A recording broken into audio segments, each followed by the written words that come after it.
गुरुर्ब्रह्मा गुरुर्विष्णु गुरुर्देवो महेश्वरः गुरुर्साक्षात् परब्रह्म तस्मै श्री गुरुवे नमः। नमो नमः सर्वेभ्यः। आप सभी का स्वागत है फिर से हमारे YouTube चैनल जिसका नाम है संस्कृत विद सनी। इससे पहले के वीडियो में हमने देखा था कि स्वर किसे कहते हैं और व्यंजन किसे कहते हैं, उसका संक्षिप्त परिचय और कुछ उदाहरण के बारे में हमने जाना था। आज का जो विषय है वो जब स्वर और व्यंजन आपको सही से आते हैं उसके बाद ही कदम रखने वाला एक प्रकरण जिसका नाम है उच्चारण स्थान। उच्चारण स्थान यानी क्या? याद है पिछले वीडियो में मैंने आपको पहले ही बताया था कि एक ऐसी चीज है संस्कृत भाषा में, संस्कृत भाषा के व्याकरण में, जिसको देखकर, जिसको पढ़ने के बाद आपको ये एहसास होगा कि संस्कृत भाषा क्यों वैज्ञानिक भाषा है, क्यों इसको सबसे आधुनिक भाषा भी बोला जाता है ना। तो याद है मैंने आपको बोला था एक सीक्वेंस में पिछले वीडियो में। और हाँ, आप सभी से एक बहुत ही नम्र निवेदन है, रिक्वेस्ट है कि कोई भी वीडियो देखो ना तो उससे पहला वाला वीडियो जरूर देखें, क्योंकि संस्कृत का व्याकरण जो है ना वो एक चेन की तरह बंधा हुआ होता है। एक याद पहला रहेगा तो ही आप दूसरे में जा पाओगे, अन्यथा डायरेक्ट आओगे दूसरे में तो शायद नहीं समझ में आएगा। इसलिए अगर पहला वीडियो नहीं देखा तो स्वर और व्यंजन का छोटा सा परिचय है, ज़्यादा समय नहीं लगेगा, प्लीज़ एक बार देख कर आइए। तो आज का हमारा मुख्य जो विषय है वो है उच्चारण स्थान, जिसके बारे में हम आज अध्ययन करने जाएंगे। ठीक है, तो बिना समय गवाए शुरू करते हैं। पहली चीज है सबके दिमाग में आना चाहिए कि संस्कृत में उच्चारण स्थान क्या है और शब्दों के उच्चारण का वैज्ञानिक अध्ययन। वैज्ञानिक यानी क्या भैया? हम ना साइंस के आविक के जेनजी लोग हम सब हैं। आप समझ सकते हैं कि हमारे पास जो भी है वो हम वैज्ञानिक तरीके से, हमें प्रूफ चाहिए, सबूत चाहिए कि आप जो बोले वो सही नहीं। आजकल के बच्चे, हम सबको पता है कि क्या करेगा कि भाई टीचर ने कुछ पढ़ाया है तो घर जाके YouTube से सर्च करेगा, गूगल में पूछेगा, जानकारी प्राप्त करेगा, है ना। पहले के टाइम की वो गुरुकुल परंपरा वाला नहीं है कि गुरु ने बोला वो सही। आज विज्ञान की वजह से, साइंस की वजह से आपके पास बहुत सारे विकल्प हैं, बहुत सारे ऑप्शन हैं। तो वैज्ञानिक अध्ययन, लेकिन सबसे पहले याद रखना कि विज्ञान को समझने की सबसे अच्छी चीज, मैंने बहुत अच्छे से सुना है, मैंने काफ़ी मेरे स्टूडेंट्स को बताया भी है कि विज्ञान यानी क्या पता है आपको? विज्ञान ये कहता है कि जो चीज़ को आप समझते नहीं हो उसके बारे में सर्च करो, अध्ययन करो और उसको मानो। कभी भी ये नहीं कहता कि जो चीज़ आपको नहीं दिख रही है उसको मानो ही मत। राइट? तो जब संस्कृत की बात आए ना, खास करके व्याकरण में, तो व्याकरण में ये वीडियो थोड़ा आपका लंबा चलेगा, 10 से 15 मिनट काफ़ी होगी। तो एक लाइन हमेशा याद रखना, संस्कृत में जब भी बात आए, मेरे एक दोस्त ने मुझे बताया था जो आपके साथ मैं शेयर कर रहा हूँ, कि अगर कहीं पर भी अंधेरा है, समझना अच्छे से, अगर कहीं पर भी अंधेरा है तो इसका अर्थ ये नहीं है कि वहाँ कुछ नहीं है, वहाँ बस थोड़ी सी रोशनी की कमी है। थोड़ा सा प्रकाश अगर अंधेरे में डालोगे तो पता चलेगा वहाँ बहुत कुछ है। तो ये जो उच्चारण स्थान है वो एक प्रकाश ही है हमारी भाषा को वैज्ञानिक बनाने के लिए, और इससे आपको पता चलेगा कि हमारा व्याकरण, हमारी संस्कृत भाषा कितनी महान है। उसके बाद सबसे पहला प्रश्न कि भैया उच्चारण स्थान है क्या, किसे कहते हैं? तो इसका जवाब है कि वर्णों के उच्चारण के लिए मुख के विभिन्न भागों का उपयोग होता है, जिसे उच्चारण स्थान कहते हैं। कई बार आपने सुना होगा ना, आजकल लोग मस्ती भी करते हैं कि भाई कहाँ से बोल रहे हो, तो हम बोलते हैं मुंह से बोल रहे हैं। राइट? मुंह से बोल रहे हो नहीं, आप मुंह से नहीं बोलते, मुंह में भी, आपके मुख में भी अंदर बहुत सारी चीजें हैं, हर एक वर्ड अलग अलग जगहों से प्रोनाउंस होता है। ठीक? तो मुख के विभिन्न भागों का उपयोग जहाँ पर होता है उसे उच्चारण स्थान कहते हैं। जैसे मुख के विभिन्न अंग ध्वनि उत्पन्न करते हैं, एक कंपन। राइट? याद रखना हमेशा, कोई भी आवाज आप सुन रहे हो, ध्वनि सुन रहे हो, चाहे म्यूजिक में तबला हो, हारमोनियम हो, कोई भी चीज हो, वो कंपन से होता है। कंपन, वाइब्रेशन, जो वाइब्रेशन है उसी से आवाज आपकी कोई भी निकल सकती है। तो ध्वनि उत्पन्न करते हैं। प्रत्येक वर्ण का एक निश्चित उच्चारण स्थान होता है। जीभ, दांत, तालु, कोष्ठ, ये सारे मुख्य स्थान हैं।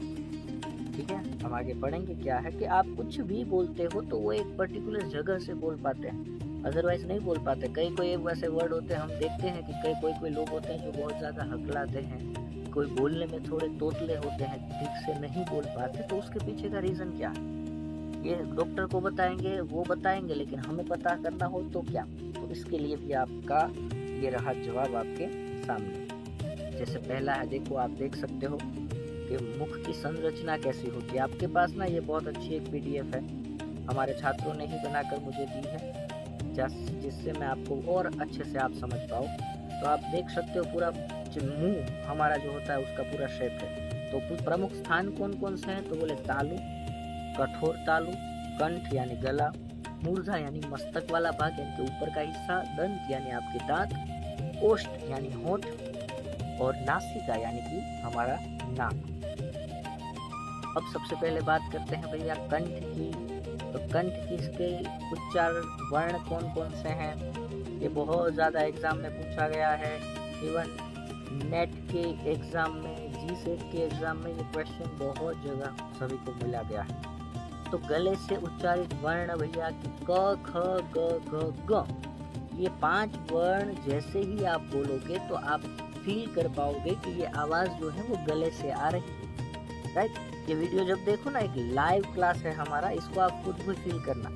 अब सपोज है तो बोल के देखो और गले के पास हाथ रखो और बोलो क, ख, ग, घ, ग, आपको वाइब्रेशन फील होगा गले में। तो जो भी कोई व्यक्ति ये 5 वर्ड बोलता है तो आवाज जो है वो गले से आती है, इसीलिए इसको बोलते हैं कंठ, कंठ्य वर्ण।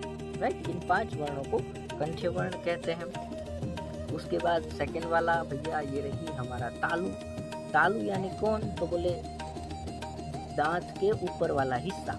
राइट, जैसे ही आप बोलोगे च, छ, ज, ज, य, जैसे ही ये 5 शब्द, 5 अक्षर आप बोलोगे, आपकी टंक जो है, आपकी जीह्वा जो है वो थोड़ी सी बेंड होगी, ट्विस्ट होगी और दांतों के ऊपर वाले हिस्से को टच करेगी। तो एक बार ट्राई करके देखो, च, छ, ज, ज, य, हुआ। ये याद रखना, अगर आप ऐसा कोई भी व्यक्ति हो जो ये बोले कि सर मेरे को तो ये मैं इसमें जो दिया है ना उसके बिना भी कोई भी वर्ड बोल सकता हूँ, तो प्लीज मुझे कमेंट सेक्शन में बताना, क्योंकि 100% श्योर कि आप बोल ही नहीं सकते, और बोलोगे तो शुद्ध उच्चारण कभी भी नहीं हो सकता। तो पहला कंठ, दूसरा तालु, जिसके उच्चारण स्थान है च, छ, ज, ज, य। ठीक है, इसको जो भी इसमें जो वर्ड आते हैं उसको तालव्य बोलते हैं, यानी कि तालव्य स्थान बोल सकते हैं आप। उसके बाद है भैया मूर्धा। मूर्धा देखो, संस्कृत में हमेशा बड़ी मात्रा हो ना तो कुछ न कुछ ऊपर वाली चीज होती है, ये बहुत ही ज्यादा फैक्ट है। और कोई दूर की चीज हो तो हमेशा उसमें दीर्घ मात्रा, बड़ी मात्रा होगी। तो मूर्धा, राइट, तो मूर्धा का क्या होता है कि बोले हमारा ऊपर वाला जबड़ा, एकदम ऊपर वाला हिस्सा, और इसमें भी जीभ क्या होगी, थोड़ी सी बेंड होके ऊपर मुड़कर पूरी टच करके वापस आएगी, तभी आप ये दिखाए गए वर्ड सब बोल पाओगे। कौन कौन से, बोले ट, ठ, ड, ढ, ण। बोलने की कोशिश करना। लाइव क्लास इसीलिए मैंने बोला कि आपका, मेरा नहीं, हमारा चैनल है, इसमें आप बोलोगे खुद लाइव एक्सपीरियंस करके ही सारी चीजें हम सीखेंगे, जिससे आपको मजा भी आए, समझ में भी आए और लाइव एक्सपीरियंस भी कर पाओ। बोलो एक बार, चलो मेरे साथ, ट, ठ, ड, ढ, ण। आपकी टंग ट्विस्ट होगी, जबड़े को टच करके वापस आएगी, तो इसको बोलते हैं मूर्धा।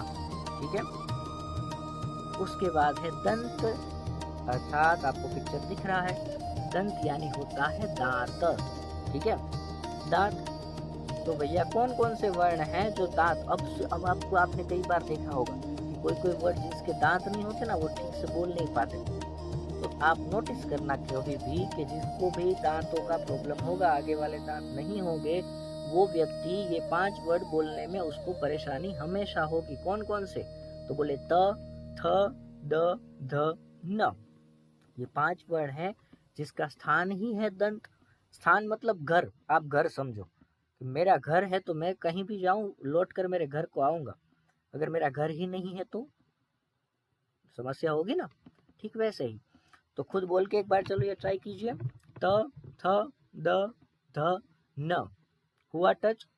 यस, आप सबका यस ही होगा, क्योंकि आप जब ये वर्ड बोलते हैं तब आपकी टंग जो है, आपकी जीहवा जो है वो टच होती है, स्पर्श होती है दांतों से, इसीलिए इसका स्थान बताया गया है दंत। कोई भी चीज समझ में ना आए तो आप मुझे कमेंट सेक्शन में पूछ सकते हैं, बिंदास। उसके बाद है ओष्ठ। ओष्ठ मतलब होंठ। तो बोले भैया हाँ होंठ भी है क्या, तो उसके उच्चारण स्थान कौन से हैं? तो बोले प, फ, ब, भ, म। जब भी आप ये 5 अक्षर बोलेंगे, 5 वर्ड बोलेंगे, प, फ, ब, भ, म, भाई आपके दोनों होंठ एक दूसरे को टच होंगे ही होंगे।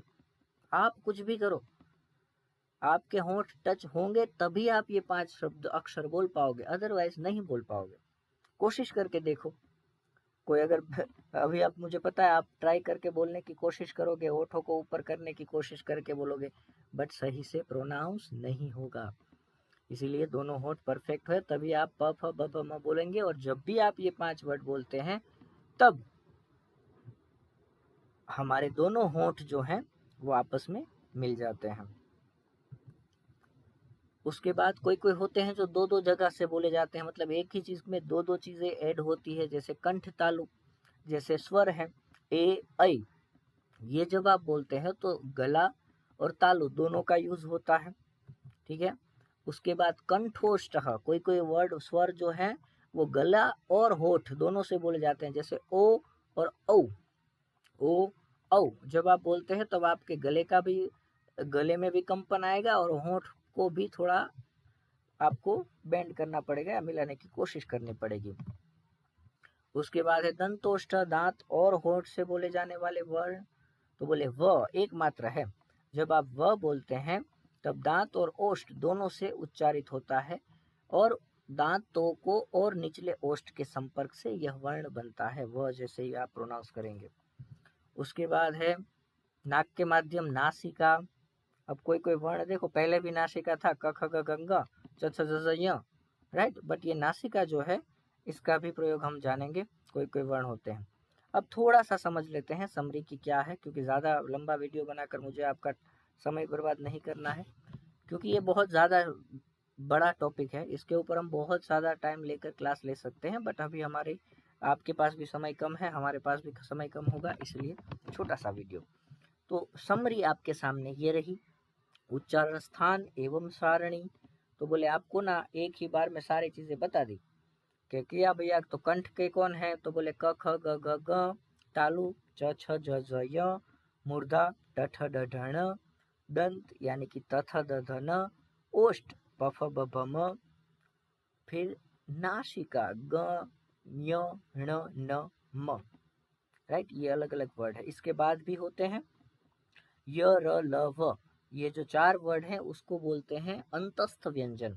अंतस्थ व्यंजन मतलब जिसको नाभि से बोला जाता है। ये 4 वर्ड बोलेंगे आप, य, र, ल, व, आपको लगेगा कि आपकी नाभि से अंदर से आवाज आ रही है।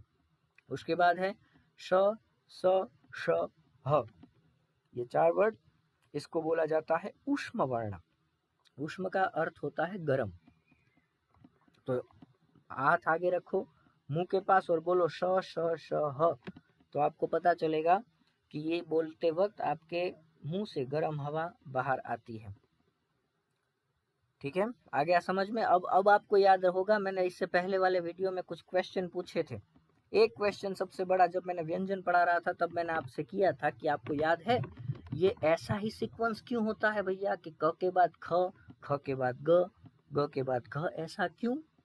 तो इसका जवाब है आज आपके सबके पास कि भैया जो उच्चारण स्थान है उसके अकॉर्डिंग ये वर्ड रखे गए हैं, ऐसे ही रेंडमली नहीं किसी ने किया।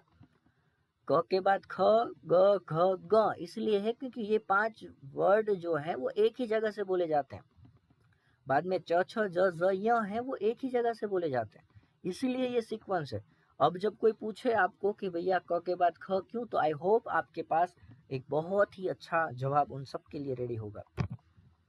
अब है आपके सामने, हाँ भैया हम थोड़ा सर आप शॉर्टकट में बताओ क्या है, तो ये रही शॉर्टकट ट्रिक आपके याद रखने के आसान ट्रिक, थोड़ी बहुत ट्रिक, बट ट्रिक क्या, ये तो बहुत इजी है, मुझे लगता है आपको समझ में आ ही गया होगा, बट समरी के जैसे आप तैयार कर सकते हैं।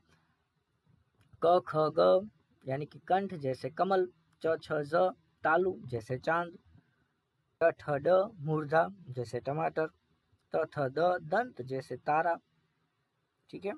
प फ ब ओष्ठ यानी कि जैसे पानी, तो कमल चांद टमाटर तारा पानी। ये देखो ये क्यों क्या है आपको समझ में आया। हिंदी में क है तो कमल, इसलिए क से शुरू होने वाला, च से शुरू होने वाला वर्ड चांद, ट से शुरू होने वाला टमाटर, त से शुरू होने वाला तारा और प से शुरू होने वाला पानी। तो कमल चांद टमाटर तारा पानी, ये 5 वर्ड याद रखोगे तो सारी चीजें आपको ऐसे ही समझ में आएगी। तो आई होप सभी को समझ में आया होगा। परंतु परंतु परंतु हमने पहले ही बोला था कि 10-15 मिनट का वीडियो होगा, लेकिन भैया आपका फोकस 110% होना चाहिए, तभी सारी चीजें अच्छे से समझ में आएगी। तो कुछ क्वेश्चन आपके लिए छोड़ जाता हूँ जो कमेंट सेक्शन में आप मुझे बताएंगे ही बताएंगे। तो क्या है, पहले सबसे पहले, और ये चीटिंग कोई नहीं करेगा, कोई वीडियो बैक नहीं करेगा, पहले बता दूं। पहला है कंठ वर्ण कौन से होते हैं, कौन से वर्ण होते हैं जिसको गले से बोले जाते हैं, चलो बताओ जल्दी से। सेकंड वाला है तालु उच्चारण कहाँ होता है, तालु जो है वो तालु को क्या बोलते हैं और वो कहाँ होता है, हमारे मुंह के अंदर। फिर है मूर्धन्य वर्णों के उदाहरण दीजिए, कोई कोई मूर्धन्य वर्ण जो जबड़े के ऊपर वाले हिस्से से बोला जाए, यानी कि ट ठ ड ढ ण, इसके कुछ उदाहरण, 1-2 उदाहरण आप लिख सकते हैं कमेंट में। और ओष्ठ वर्ण कौन से हैं, कौन कौन से हैं जो ओष्ठ वर्ण है, जिसको बोलने से हमारा ओष्ठ जो है यानी कि होठों का प्रयोग किया जाता है, ठीक है। तो ये सारे के सारे वर्ड जो हैं ये आई होप आपको समझ में आ गए होंगे, सारे के सारे उच्चारण स्थान, मुर्दा क्या है, तालु क्या है, कंठ क्या है, ये सारे की सारी चीजें, ठीक है। ज़्यादा वीडियो को लंबा नहीं करेंगे, तो आज के लिए बस इतना ही। लेकिन हाँ, हर बार हर वीडियो में बोलूँगा कि हमारा लक्ष्य है हर घर संस्कृतम गृहे गृहे संस्कृतम। तो वीडियो देखो और शेयर करो, और हाँ सपोर्ट के लिए लाइक करो, शेयर करो, सब्सक्राइब करो हमारे चैनल को, और अकेले मत करो, अपने मम्मी पापा को भी भेजो, उनको भी पढ़ाओ कि पापा हमें संस्कृत भी तो पढ़ना है, वी आर इंडियन, राइट। हम इंग्लिश मीडियम स्कूल में पढ़ रहे हैं, गुजराती मीडियम में पढ़ रहे हैं, कहीं भी पढ़े, परंतु हम दिल से तो भारतीय हैं। वो बोलते हैं ना, बहुत अच्छी एक लाइन मेरे गुरुजी बोला करते थे कि मासी कितने भी बड़ी कितने भी अच्छी हो, लेकिन माँ तो माँ होती है ना। मौसी कितनी भी अच्छी हो, लेकिन माँ तो माँ होती है। तो ये दूसरी लैंग्वेज इसको आप मौसी समझ सकते हो, बट संस्कृत तो माँ है। तो माँ का ख्याल रखना हम सबका कर्तव्य है। तो इसी कर्तव्य का पालन करते हुए आप सभी से ये नम्र निवेदन है कि हमारे वीडियो को जितनी हो सके उतना ज़्यादा लोगों तक पहुंचाए, और उनको भी बताए और उनसे पूछे कि भैया क के बाद ख क्यों आता है, राइट। आज आपने, अगर आपने ये सही से प्रयोग किया है तो आपको मालूम पड़ा होगा कि ये कितना साइंटिफिक है। आजकल इंग्लिश मीडियम स्कूल में बच्चों को एलकेजी यूकेजी में सिम्फोनिक्स सिखाया जाता है, राइट। तो सिम्फोनिक्स में क्या होता है, इनडायरेक्टली यही है। तो ये सारी चीज़ें जो हैं वो हमें सीखनी है और आगे सिखानी है, और ये एकमात्र सब्जेक्ट होगा जो आप अपने पेरेंट्स को सिखा पाओगे। तो अपने पेरेंट्स को भी सिखाओ, उनके साथ भी शेयर करो, और बाकी सभी लोगों के साथ शेयर करो। आज के वीडियो में बस इतना ही। आई होप आपको ये वीडियो अच्छा लगा होगा, अच्छा लगा तो लाइक करें और जितना हो सके उतना शेयर करें, क्योंकि आपका सपोर्ट अनिवार्य है। अस्तु, धन्यवाद, वंदे मातरम, जयतु संस्कृतम।